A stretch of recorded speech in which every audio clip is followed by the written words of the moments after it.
Hi అండి, అందరికీ ఎలా ఉన్నారు? బాగున్నారా? నేనైతే బాగున్నాను. ఈరోజు వీడియో ఏంటంటే ఒక బ్లౌజ్ అయితే స్టిచ్ చేస్తున్నాను. ఇది ఎంబ్రాయిడరీ వర్క్ బ్లౌజు. బార్డర్ వచ్చేసి అక్కడ టై అండ్ డై టైప్లో వచ్చిందన్నమాట బార్డర్లో. ఆ తర్వాత వర్క్ కూడా చేయించుకొని ఇచ్చారనమాట బ్లౌజ్ని స్టిచ్ చేయమని. హ్యాండ్స్కి చివర్లో కలర్ వచ్చింది, తర్వాత మధ్యలో కలర్ వచ్చింది. చేతికుట్లు వేయించడం కోసం అని చెప్పేసి నేను చివరి పీస్ని మడత పెట్టేసి కుడుతున్నాను అన్నమాట.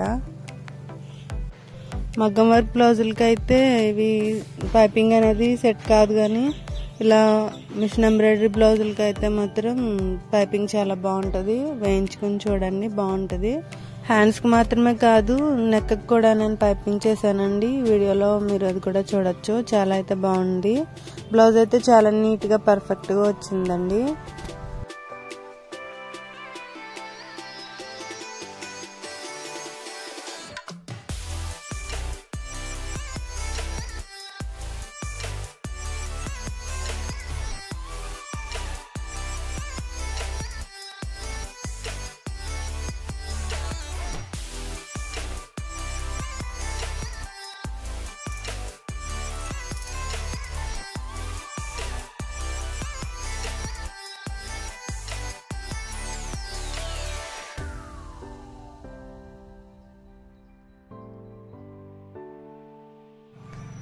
వీడియో చూస్తున్నారు కదా, మీకు ఏమనిపిస్తుంది కామెంట్ చేయండి, కామెంట్లో పెట్టండి.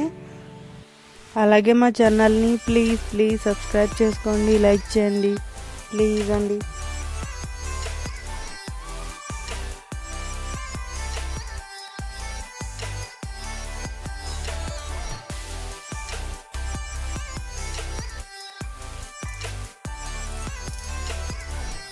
ఈ వీడియో తీసేటప్పుడు అయితే నేను కెమెరాకి అయితే చూడలేదు. ట్రైపాడ్ అయితే డౌన్ అయిపోయింది, నేను ఆ విషయం గమనించుకోలేదు. వీడియో ఆల్మోస్ట్ ఇలా సగమే వచ్చింది. దయచేసి ఫ్రెండ్స్ ఏమనుకోవద్దు, నేనైతే గమనించుకోలేదు. మా పిల్లలు ఆడుతూ ఈ ట్రైపాడ్ని అయితే లూజ్ చేస్తారు. స్క్రూలు అయితే అవి ఇవి చేసి కొంత అయితే పాడు చేస్తారు. దాన్ని తర్వాత సెట్ చేసుకొని ఒక పొజిషన్లో పెట్టడానికి అయితే టైం అయితే పట్టింది.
బ్లౌజ్ అయితే ఫినిష్ అయిపోయిందండి. ఈ విధంగా చూడండి, పైపింగ్ వేస్తే ఎంత బాగుందో. ఈ యొక్క వర్క్ బ్లౌజ్కి పైపింగ్ అనేది చాలా బాగుంటుంది. ఇక మగ్గం వర్క్కి అయితే అంత బాగా రాదు, అయినా వీలు పడదు. కాకపోతే ఇక మిషన్ ఎంబ్రాయిడరీ బ్లౌజ్ కాబట్టి మనకి సూది వెళ్తుంది కాబట్టి మనం పైపింగ్ చేసుకోవచ్చు. చాలా అందంగా వస్తుంది. చూడండి ఎంత బాగా వచ్చిందో. మీరు కూడా ట్రై చేయండి. ఈ వీడియో కనుక మీకు నచ్చినట్లయితే లైక్ చేయండి, షేర్ చేయండి, సబ్స్క్రైబ్ చేయండి. Thank you for watching.